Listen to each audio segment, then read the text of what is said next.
Hello, everyone. I'm delighted to be your moderator for today's webinar organized by Funds for NGOs. Today's topic is how NGOs can use video to effectively entice and engage donors. I am Anutma and I'm here to facilitate this session. First of all, I want to thank each one of you for taking out time from your busy schedules. Please note that this webinar will run for 60 minutes, which includes 45 minutes of presentation, followed by a 15 minutes of Q&A session. If you have any questions, please use the Q&A option on your webinar screen to post your question, and we will respond to them during the Q&A session. Webinar objectives. The first objective is to learn how to tell a compelling story, be better equipped to develop strategies to engage different audiences, be better understand how to maximize reach, gain skills and greater clarity on how to structure video content, learn how to convey key messages, and gain an insight into how to reach different audiences and the use of different social media platforms. Please note that the webinar is being recorded and the recording will be made available in the video section of Funds for NGOs premium website. And now allow me to introduce today's trainer, Cheryl Hooper. Cheryl is an experienced development consultant and CEO of an international charity. She is an expert trainer and has provided training and capacity building to support international NGOs for more than 20 years. Cheryl has a BA Honors degree in sociology and master's degree in international cooperation and humanitarian aid. She has successfully developed numerous award-winning programs and secured funding from USAID, UK Aid, Comic Relief, and several high-profile grant-making trusts and foundations with a combined value in excess of $5 million. She has been on the judging panel for the prestigious UK Charity Times Awards for the past 3 years and a published author of a guide for NGOs in youth-led peer education, and was conferred a Women of the Decade Award by the Women's Economic Forum in October 2023. Now, I kindly request Cheryl to lead the session and share screen. Hello and welcome, everybody. Thank you so much for attending today. I really appreciate your following and your participation. We can't ignore that we're in the digital age. And if NGOs are to keep abreast of new trends and methods to enhance fundraising, then we shouldn't ignore the use of video as a way to engage new and potential supporters, as well as keeping donors who already know our work loyal to our cause. And for those NGOs who work internationally, it's even more difficult to get donors to understand the problems your NGO is trying to resolve, and also the difference that you are making because of the distance and the cultural differences that often exist. Of course, the way to do this is to use video to create emotional connections, showcase impact, and build trust. So today, I want to help you think about how you might use video strategically and as part of a fundraising strategy to enhance donor engagement and support. Making a video to promote and explain your work to donors doesn't have to fall into the hands of high-cost professionals. Today, I want to show you how a small or a medium NGO with few resources or technical skills can still produce video content that will enhance your fundraising and prospects of securing donations. So today, by the end of this training, I hope that you'll be better equipped to learn how to tell a compelling story using video.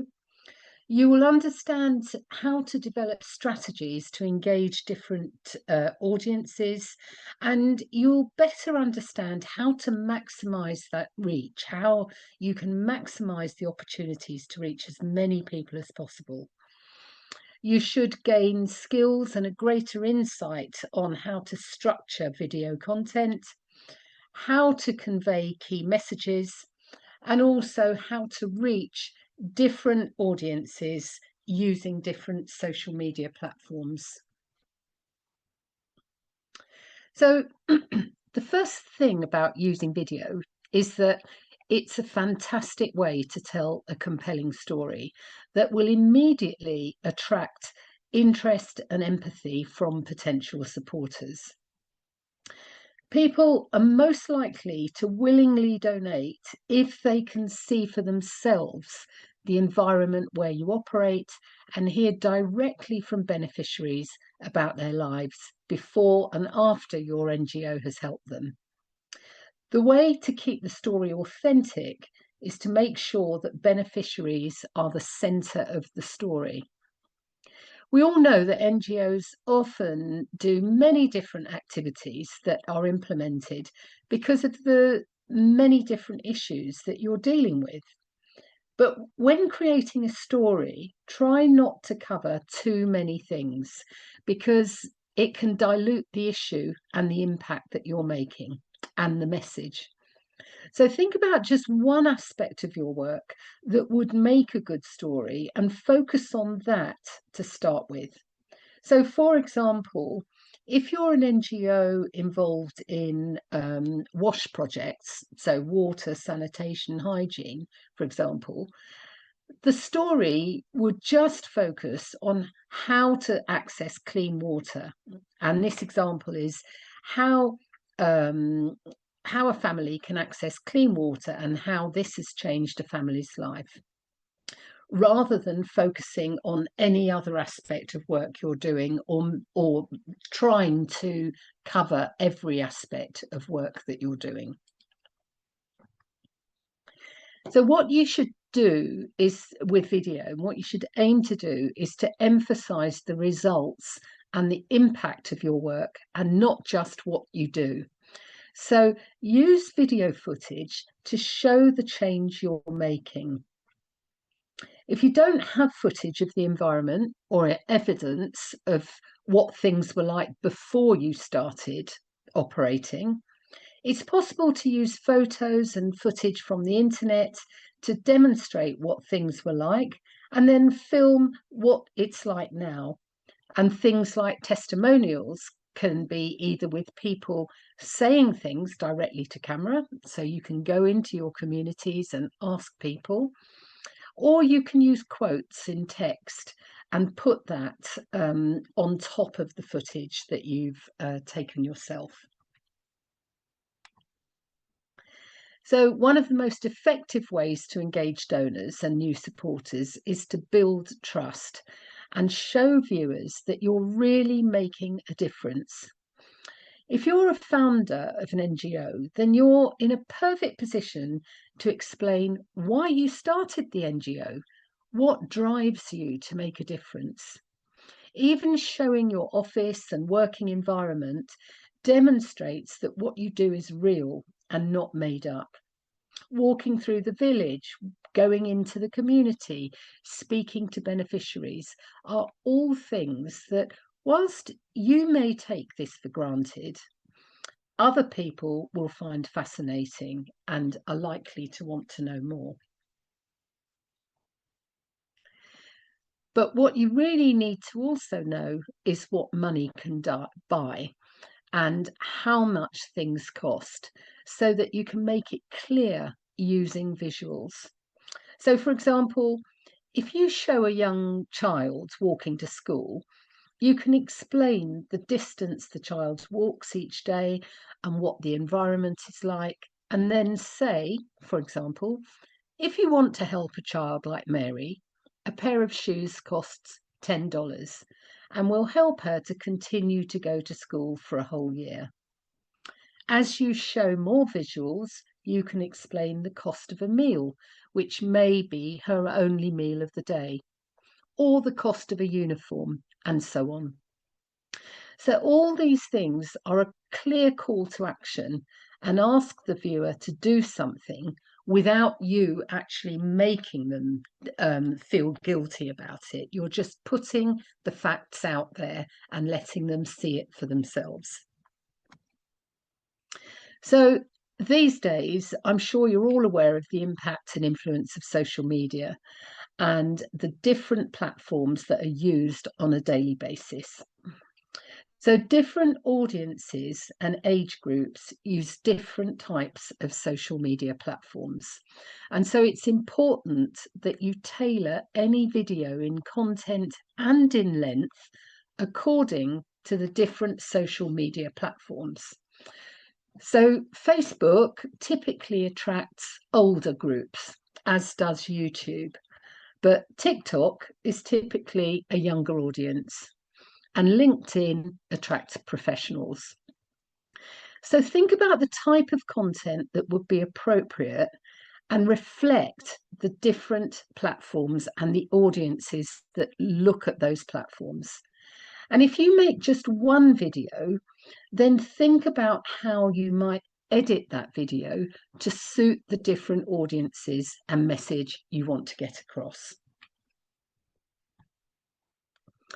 So another way to use video is to engage with your donors and film them with short pieces explaining why they support you. Often people give to people. So, they follow if they see someone else giving, then they might follow that pattern. So it's always good if you can get one of your supporters to say something on your behalf. This kind of footage can be cut and edited to include your projects and beneficiaries, statistics and data, and thanks and acknowledgements to the people who support you. As I said, people are often influenced by others, and if you can capture supporters who are willing to endorse your work and say, this is why I support this NGO, then this is a way to influence new supporters whilst thanking and appreciating existing ones. So social media loves a good story, and people are drawn to content that shows reality, both the good and the bad, the disasters and the successes, the struggles and the achievements. Implementing the start of a project is a good time to capture the work that goes on when developing a new project and the challenges that sometimes need to be overcome to get going. So you could do this while you have meetings, while you go out into the field. These can be anything from logistical challenges to funding challenges or even implementation challenges. But show not only the challenge, but how you overcome the difficulties and how things are now progressing and moving well. So what you could do just in the daily course of your work is just use a mobile phone and capture some footage here and there and just keep it, because at some point it will be useful to you. And then periodically throughout the project, it's good to capture more progress and document this into short 15 or 20-second videos that give a feel and taste of the work that you do. So all these things can build trust and supporter engagement. So remember that when you use video, you are appealing to people who most probably have no real understanding of community development or the social issues that you're really facing. They may not know anything about the sustainable development goals. They may not have travelled outside their country very much. So the strategy to appeal to a wide audience must be as inclusive as possible. This means that the language you use should be simple and without jargon. The story and the message should be clear. You could use subtitles for a global audience. And with platforms like Facebook, for example, it's possible to actually buy Facebook adverts and designate a small budget. So with Facebook, you can set a very small budget. There's no minimum budget. You could set a budget of $20, for example. But before you do this, what you have to do is you then identify the type and the profile and the geographical area that you want those adverts to go to. So what happens is Facebook then use a sort of an algorithm when people are searching on Facebook and they're showing an interest in a particular country or particular issues or anything like that, your advert pops up.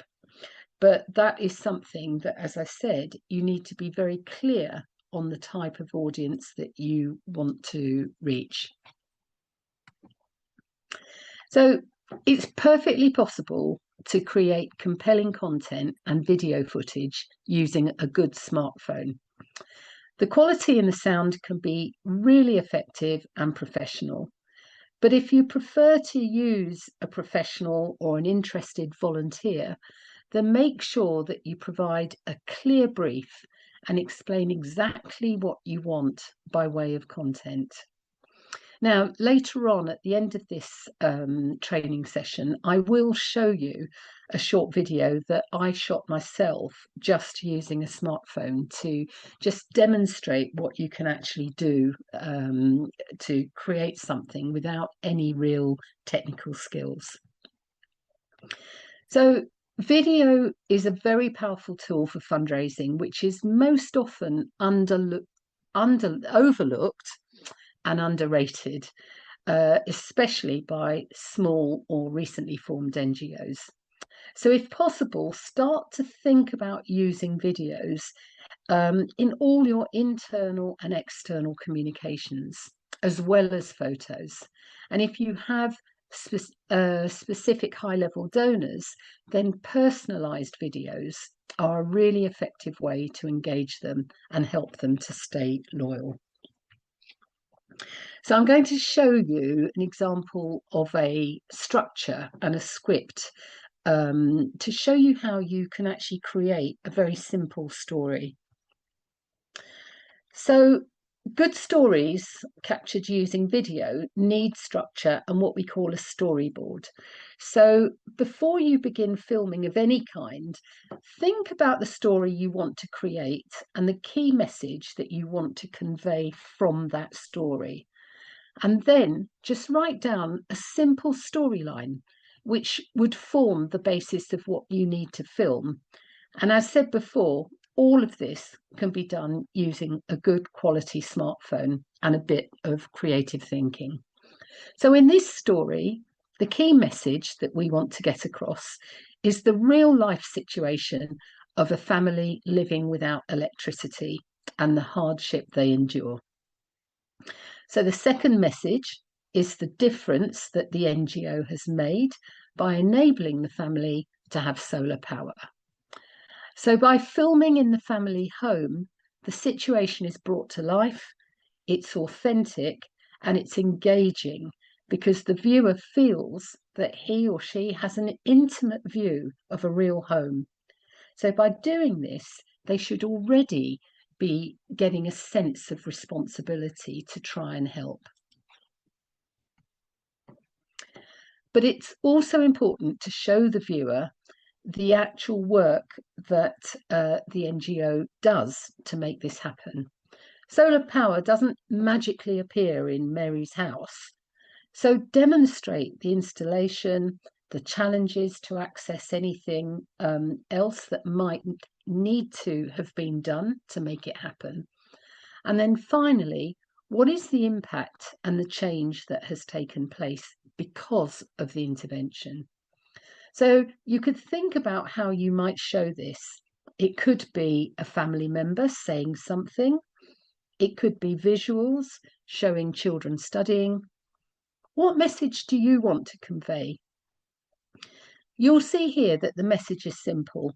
A solar-powered solar-powered light has helped the family to cook and provide a way for children to learn and be educated. And then finally, a call to action that explains how much solar light costs, how to donate, and what a life-changing difference it's made. So whilst the story is simple, it's very personal, and it's possible to get a lot of information across in less than 1 minute. So let's break down the messages and how they were conveyed. So by telling the story, you are creating a sense of connection with the person who is watching that video.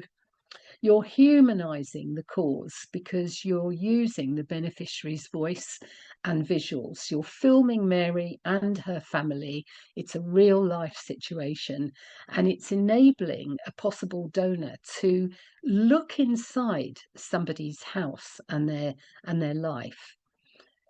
The visuals capture the situation. So this demonstrates the tangible impact. It shows the before and the after. Thanks, and explains to the donor that it's because of their support. So using simple language, make sure that whoever watches it can understand it very simply. You don't need development jargon. You don't need to be talking about the Sustainable Development Goals. It's very easy to see the work that you're doing. And then the call to action, where you are explaining how much things cost and how to donate if they want. And the whole thing is really about being authentic. And by being authentic, it's building trust. It's showing that donor that you are really going into real life, changing real lives. So just a few tips to think about when you get going and try filming for the first time. The best thing is to keep all videos a maximum of 3 minutes. Ideally less than 3 minutes, but in some cases 3 minutes would be okay. So use, if you want to, depending on your audience, you may want to use local language with English subtitles. So if you are filming a beneficiary and they are speaking in their local language, then you can put subtitles there according to the audience. It's always good to capture that ambient sound. So, you know, the sound of children laughing or playing, or the background sound of the community, which really kind of brings the video to life rather than blocking out that sound with music. I mean, you can do both, but it's good to have that ambient sound. Obviously, include your logo subtly in your video content, and just record in natural light. So don't bother taking lights with you and expensive equipment or anything like that. You want to make it as raw and as humanized as possible. So once you have a video that you're happy with, make sure that you use the best platform available to showcase it and reach potential donors where they actively browse. So YouTube is one of the most used platforms globally, and its use actually surpasses normal TV and radio. So this platform is the best one to use if you are having a longer video, longer storytelling, and should be used to convey impact stories and documentaries about your projects. You can also add captions to the visuals and strong descriptions to encourage people to view.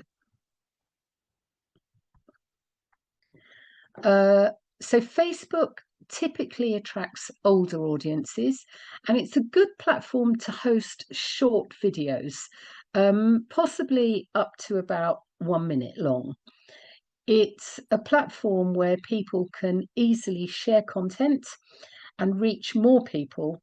And it's something that you can also use paid advertising targeted to specific groups, but on a very small budget. So you could actually put a very small budget together and test it and sort of see. And with those Facebook ads, it's possible to then look at you can find out the analytics quite easily and see how many people have clicked through or how many people have the video has been sent to on their feed. So Instagram is also an effective social media platform that has huge engagement and appeals to a wide age range. So the stories here need to be short, visually compelling, and the message should be simple and straightforward. So here it's possible to record sound, but you could also use subtitles that give the key messages and a link to donate.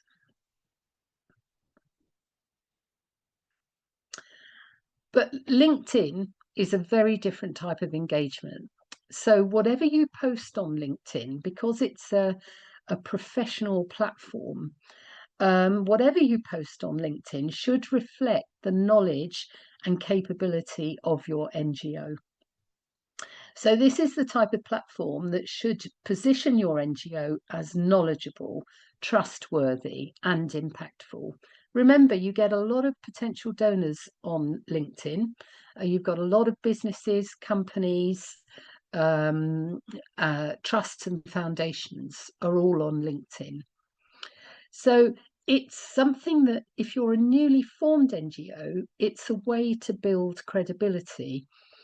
But this would need a different type of story and content to that where you would be appealing to attract new financial support. So you would have to really think about the type of content that would be appropriate for LinkedIn. Now, I did a training webinar on developing individual donors a few weeks ago, and I spoke about digital email communication as a way to engage new supporters whilst retaining the loyalty of existing supporters. So if you're able to embed video into your donor updates or newsletters, this will enhance your communication and engagement with your supporters. So this is the kind of short content that only needs to be about 20 seconds or so, and something that has a simple message and a thank you as part of it.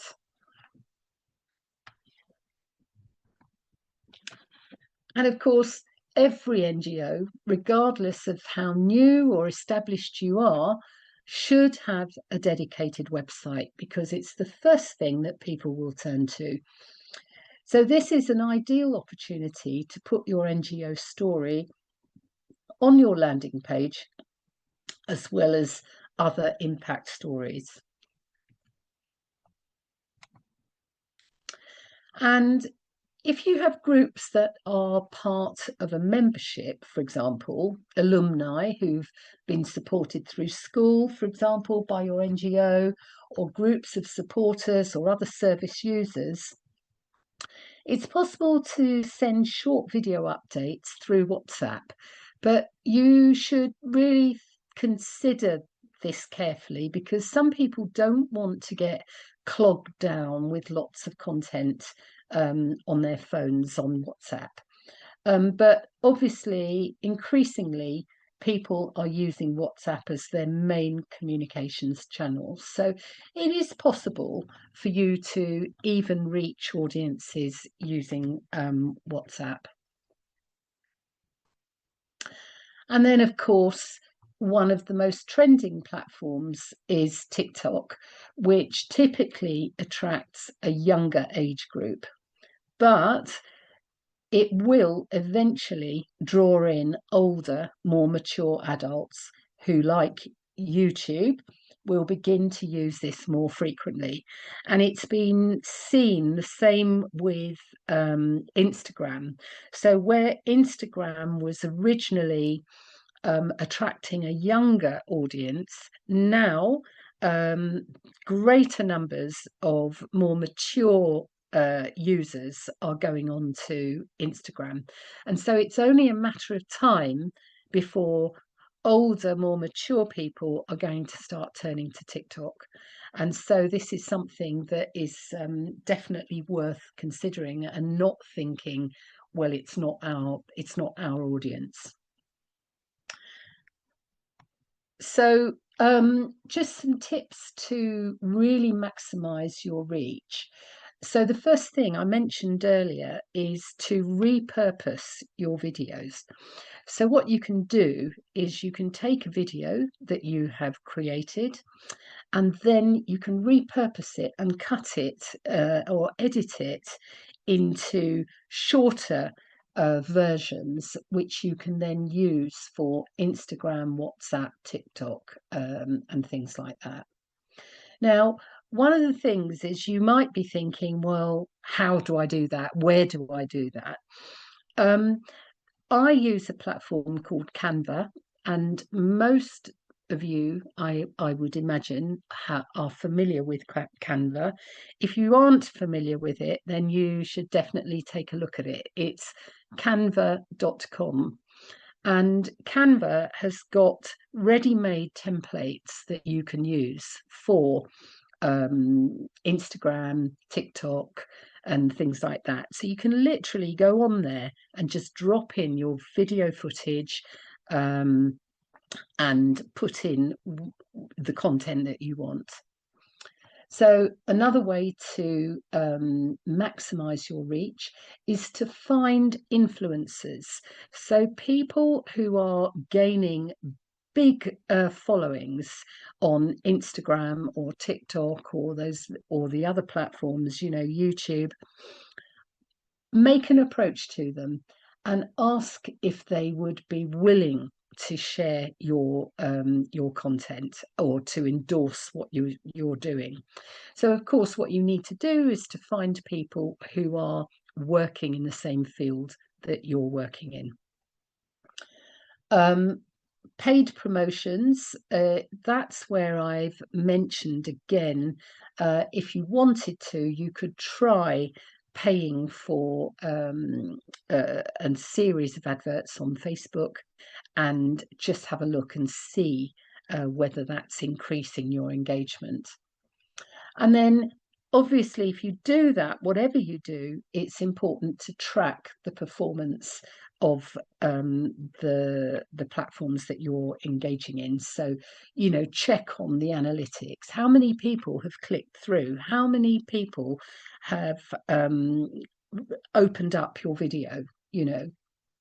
And then, as I said, embed videos in if you have an opportunity to send a donor a short video in grant proposals or crowdfunding, or even just an existing donor, just as an update of your work. So I've actually done that with some of foundations that have supported various projects, and even they haven't asked for it. We haven't asked them to donate anything. We've just literally sent it as a thank you to show them the impact of the work. And that kind of thing has gone down really well. So what I'm going to do now is to show you a video that I actually did myself. I would say I am not a content creator. I am not a technical person who does videos ordinarily.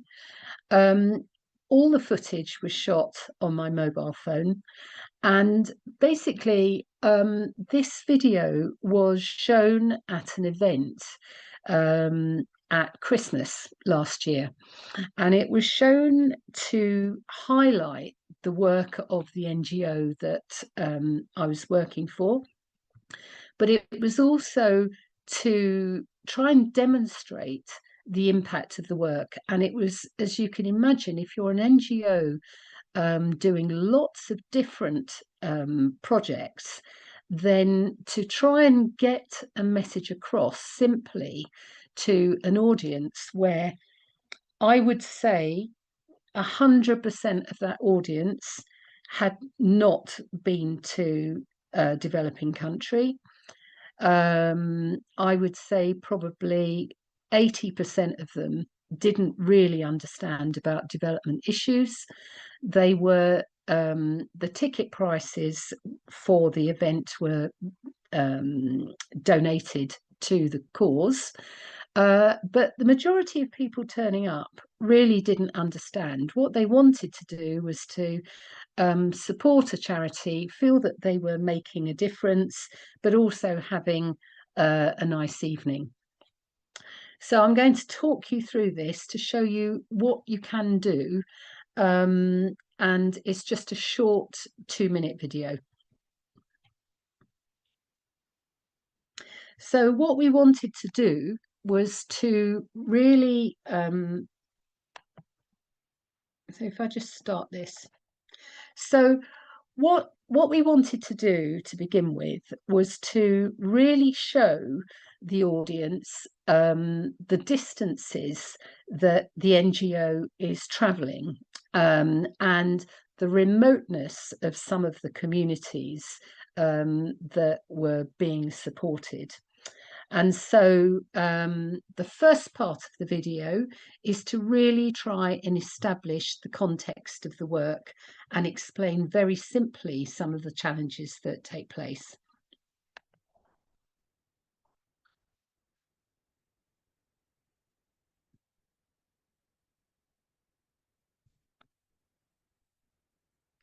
So this again was just a footage to show the context and the country.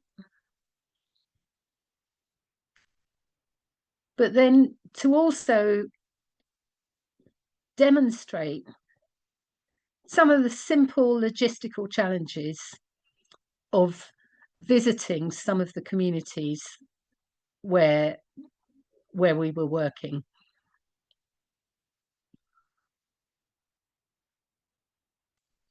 But then we also wanted to demonstrate that we don't just work in rural areas, but also in urban areas too. And to show the type of things that are going on in these places. So this part of the video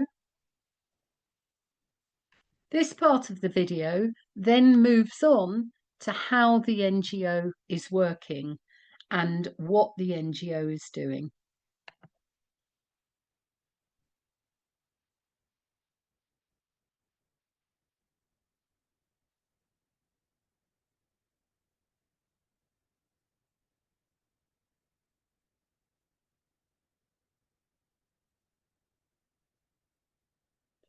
And then we were explaining why. And now the impact. So we were showing just using photos.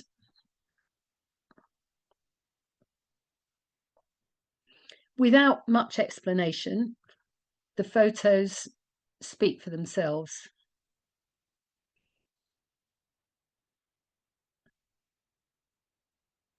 So it's the before and the after.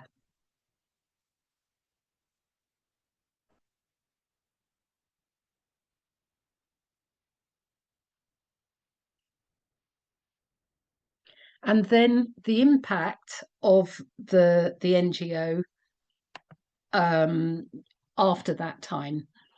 And then basically a thank you to everybody, but then to leave things on a positive note.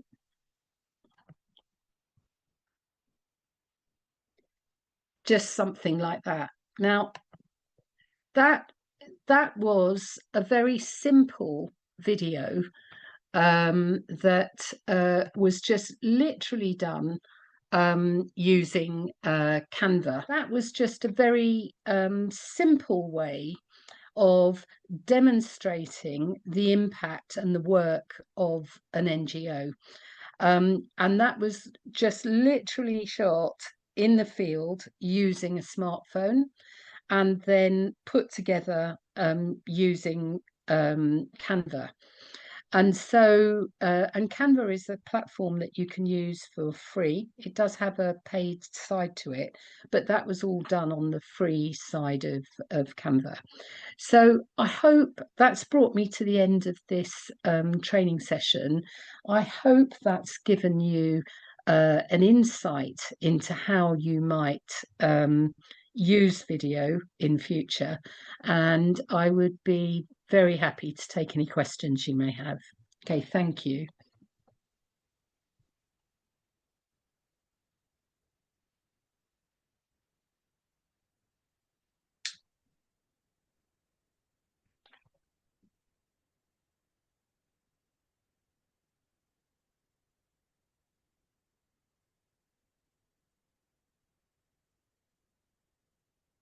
Thank you, Cheryl, for your presentation. Participants, now we are taking a Q&A session. You can send in your questions. The first question is, what's good starting point for NGO that are new to video?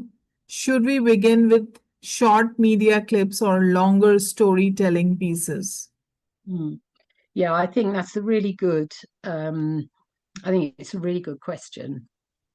I think what I would do is, well, first of all, make sure you've got a phone that you can capture video on. Okay, so make sure you've got a smartphone, and then there are, as I said, as a newly formed NGO, what you are really lacking in, or what you really need to do, is to build trust, because you won't have a track record.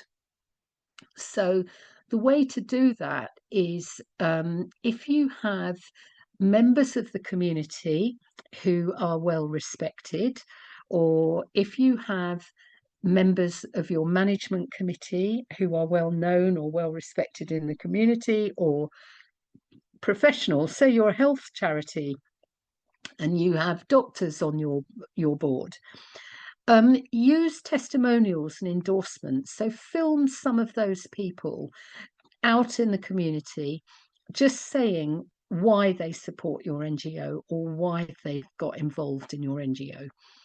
So, and then also you could film some of your beneficiaries, some of the shots around the community, but then the beneficiaries talking and saying why they are happy that you are supporting them.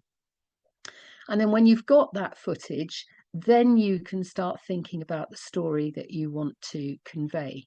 So I would say go short, do short clips, but when you're filming, you can always film longer pieces and then just cut them down. So it's better to have more and then cut down than not to have enough. So that's what I would say. Thank you for your input, Cheryl. The next question is, how do you go about obtaining consent to record a video, especially with children? How do you manage consent? Yeah, I mean, I think that's a good question. I think that if you're filming children, it depends on what you're doing. If you're going into a school, then of course what you need to do is get permission from the school. So you would need to just, and you don't, if you're doing a field visit, and you're going into a school, you don't have to sort of spend ages in advance contacting the school and this and that.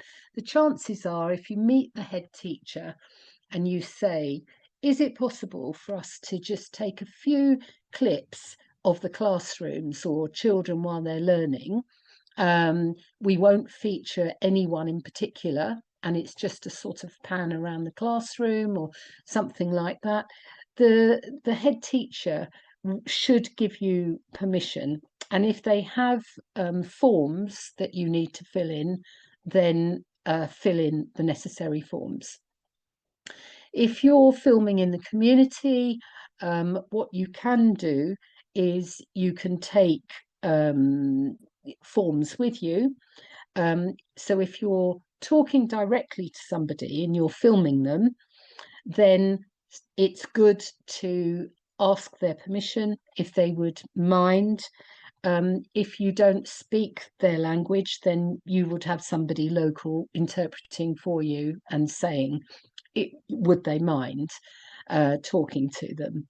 But generally, it's better, I find, to not really take that kind of footage. You don't want to make it formal, where people are beginning to get nervous, or video becomes intrusive. The kind of thing I do is just more general shots, like the kind of thing you saw in that video. They're just shots on the road, they're walking through the community. If I'm in a school, it might be children playing, but no one in particular, and no one is identified. So no one is identified, the school isn't identified. It would be impossible to know where those shots were taken. But always have, depending on what you're taking and what footage you want, you must be mindful of whether you need to take permission or not, and then get the relevant authorities to give you that permission. Thank you, Cheryl, for your input. The next question is, can you suggest some AI paid tools to create video more effectively? Yeah, well, as I said, I mean, for me, my go-to is Canva. So what I do is I go to Canva, and it's quite incredible because I was using it yesterday, actually. And for the first time, I realized that Canva also has an AI voiceover. And it's quite incredible. So you put some footage in, and then you type, there's an icon, and it will just say AI voice. And then you'll have 4 or 5 different people's voices. So you can choose whether you want a man or an older man, a younger man, a woman. You can choose the voice you want, and then you type in the text, and then you just literally press the button, and the AI will say it, and it will go onto your video. So it's one of those things that it's trial and error. So I would say anybody who has never done it before and who's new to it, I would say just try it out, because the more you do it, the easier it gets. And it's really quite intuitive. It's very easy to understand. You don't need any technical knowledge, not really. Thank you, Cheryl, for your input. The next question is, how to add a donate button without being intrusive, how to do it for the different platforms, how to link it to our donate page but keep it simple. Yeah, I mean, I can't give you that technical information, I'm afraid. I'm pretty sure that with Instagram, there is a way to add a link to your website. And I think also the same for Facebook. But the actual technical side of how you do that, I'm not qualified to give you that advice, really. But what you could do is, if you're showing a video to an audience, for example, then what you can do is at the end of that video, so the final slide would be, if you would like to support us, please visit us at, and you can put your website address, or you can call us on, and then there'll be a mobile number or something like that. So you can put the call to action on the video slide and just keep the slide static for 30 seconds, or I don't know, 10 seconds or something, enough for people to make a note of it, and then they can donate that way. Thank you, Cheryl. The next question is, how often should NGOs post videos to keep donors engaged without overwhelming them? Yeah, I think that's a really good point. I would say, I mean, in my experience, it's really good that you don't want to overload donors. I would say kind of a very brief kind of update every couple of months, every sort of eight weeks or so. You send an update to your supporters saying hello, and you could literally just have 10 seconds in that update just saying, this is where your funds have supported this family or this community, and you can literally just have a sort of shot of the community. You could have a before and an after, a little bit like I showed you, and thank you very much, and that's it. So I would say probably every couple of months, no more than that. You shouldn't really need to do it any more than that.